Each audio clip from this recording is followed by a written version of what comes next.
మనం ఒక సినిమాని థియేటర్‌కి వెళ్లి చూసామంటే ఖచ్చితంగా ఒక్క సీన్ అయినా మన మైండ్‌లో రిజిస్టర్ అవుతుంది మామ. అలా ఉండలేదు అంటే అది ఫ్లాప్ సినిమా అయినా అయ్యుండాలి, లేక మనం థియేటర్‌లో నిద్రపోయి అయినా అయ్యుండాలి.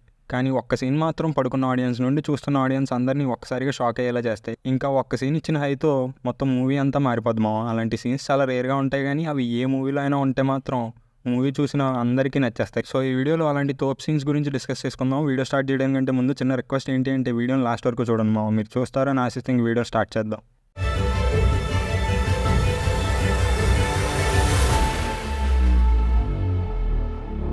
నెంబర్ 1 మంజుమల్ బాయ్స్ కమ్మని ఈ ప్రేమలేఖలో సీన్. అసలు మంజుమల్ బాయ్స్ సినిమా అంతా ఒక ఎత్తు, ప్రీ క్లైమాక్స్లో వచ్చే సుభాష్ని బయటికి తీసే సీన్ మాత్రం ఇంకో ఎత్తు మావ. కమల్ హాసన్ గారి కమ్మని ఈ ప్రేమలేఖలో సాంగ్ బ్యాక్గ్రౌండ్లో ప్లే అవుతుంటే స్లోగా సుభాష్ బయటకు వస్తుంటే మామూలు హై రాదనుకోండి. లిటరల్లీ ఈ సీన్ కోసం అటు మలయాళం, తమిళ వాళ్ళ నుండి తెలుగు వాళ్ళ వరకు రిపీట్స్లో చూశారు ఈ సినిమాని థియేటర్లో. ఈ scene staging and actors performance కూడా తోపుంటాయి మావ. ఈ సీన్లో ఆ సాంగ్ని పెట్టడానికి ఒక రీజన్ ఉంది. మలయాళీస్ అందరికీ గుణ మూవీ అన్న, ఆ మూవీలో ఉండే కమ్మని ఈ ప్రేమలేఖలో సాంగ్ అన్న వాళ్ళకి చాలా స్పెషల్ మావ. అందుకే ఈ మూవీ అనే కాదు, ముందు వచ్చిన చాలా మలయాళం మూవీస్లో ఈ సాంగ్ రిఫరెన్సెస్ ఉంటాయి. అయినా ఈ సాంగ్లో ఉండే లిరిక్స్కి తగ్గట్టు ఉంటుంది మావ మంజుమల్ బాయ్స్ సినిమా. లవ్ అంటే ఒక అమ్మాయి అబ్బాయి మధ్యనే ఉండేది కాదు, ఇద్దరు ఫ్రెండ్స్ మధ్య ఉండే ఆ ఫ్రెండ్షిప్ కూడా ఒక కైండ్ ఆఫ్ లవ్ అని చాలా బాగా కన్వే చేశారు ఈ సినిమాలో. మన తెలుగు ఆడియన్స్తో పాటు మూవీ చూసిన ప్రతి ఒక్కరికి ఈ మూవీ బాగా నచ్చింది అండ్ అందరూ రిలేట్ అయ్యారు కాబట్టి మలయాళంలో ఈ మూవీ ఇండస్ట్రీ హిట్ అయింది మావ. అందులో చాలా వరకు క్రెడిట్స్ ఈ సీన్కి అండ్ ఈ సీన్కి వెళ్తాయి. Number 2 Thallumaala theatre fight. ఈ మూవీని థియేటర్లో చూసి చాలా ఇన్స్టా పేజెస్ తెగలేపాయి మావ. అసలు ఏముంది అని ఓటీటీలో రిలీజ్ అయ్యాక చూసే ఈ మూవీని సినిమా చూసిన తర్వాత నోట మాట్లేదనుకోండి. సినిమాలో చాలా ఫైట్స్ ఉంటాయి కానీ ఏ ఒక్క ఫైట్ కూడా అసలు ఎందుకు ఇది ఇక్కడ పెట్టారు అని అనిపించదు మావ. అయినా ఈ సినిమాలో ఫైట్ కొరియోగ్రఫీ కూడా చాలా డిఫరెంట్గా ఉంటుంది. అందులోనూ ఈ థియేటర్ ఫైట్ సీన్ అయితే ఇంకో లెవెల్ మావ.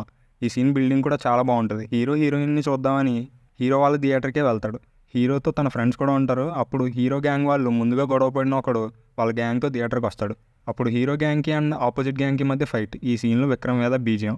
అసలు ఈ ఫైట్ కొరియోగ్రఫీ కూడా నెక్స్ట్ లెవెల్ ఉంటుంది మామ. దానికి తోడు ఆ బీజియం అయితే ఎందుకో ఈ సీన్ చూస్తే మనకు కూడా ఫైట్ చేయాలి అనిపించేలా ఉంటుంది. లాస్ట్లో థియేటర్ స్క్రీన్ ఫైర్తో కాలిపోయేప్పుడైతే మామూలు హై రాదనుకోండి. ఈ సినిమాలో ఇలాంటి ఫైట్ సీన్లు చాలానే ఉన్నాయి మామ. ఇప్పటికే చాలామంది ఈ మూవీని చూసేశారు. మీరు కనుక ఇంకా చూడకపోతే చాలా మంచి మూవీని మిస్ అవుతున్నారు, చూసుకోండి మరి. Number 3 Vikram interval block. అసలు ఒక సినిమా ఇంటర్వల్ చూసి థియేటర్లో మ్యాడ్ అయిపోయా అంటే అది ఈ సినిమానే మావ.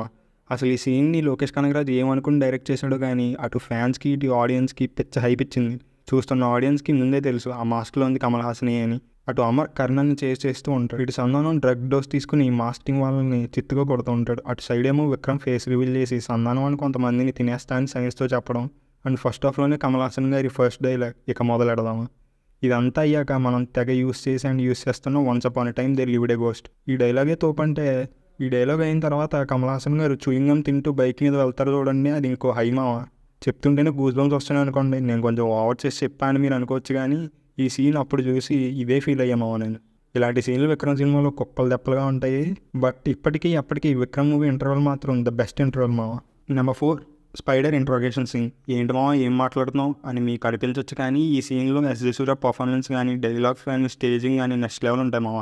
అన్నట్టు ఈ సీన్ ద డార్క్ నైట్ మూవీలోని జోకర్ అండ్ బ్యాట్మెన్ ఇంట్రోగేషన్ సీన్కి కాపీ మావ. రెండు యాడ్స్ ఉంటాయి అనుకోండి. ఈ లిస్టులో ఈ సీన్ ఎందుకు యాడ్ చేశా అంటే మీరు ఒకటి అబ్జర్వ్ చేస్తే ఈ సీన్లో భైరవ క్యారెక్టర్ తను చేసిన తప్పులను డిఫెండ్ చేస్తూ కొన్ని డైలాగ్స్ చెప్తాడు మావ.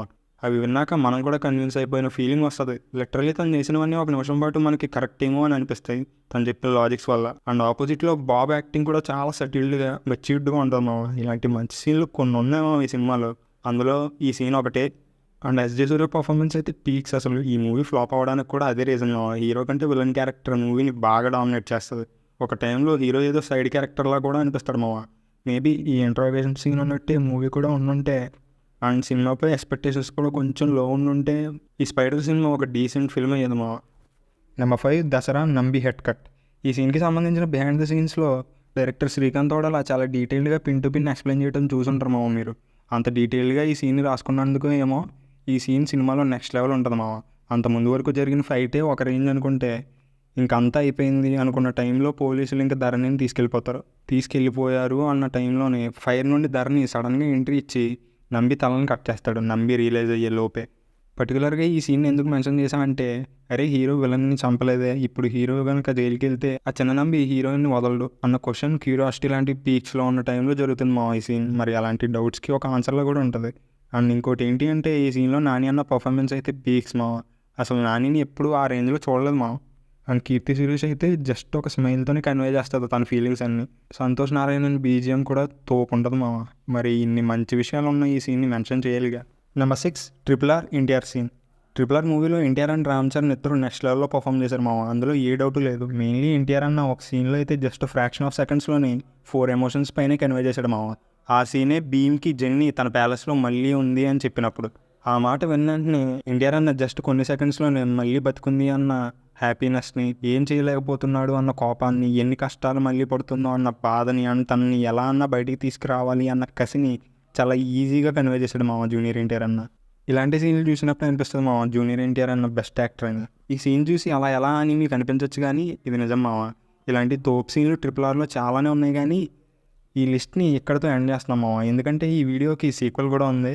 ఒకవేళ మేము ఏ మూవీస్ సీన్ అన్న మిస్ చేస్తాము అని మీరు అనుకుంటే ఆ మూవీస్ నేమ్స్ కింద కమెంట్ చేయండి మామ. మీకు కనుక వీడియో నచ్చితే లైక్ చేయండి, షేర్ చేయండి. అండ్ మళ్ళీ ఇంకో వీడియోతో మేము ముందుకు వస్తాం. అంతవరకు team film region signing off.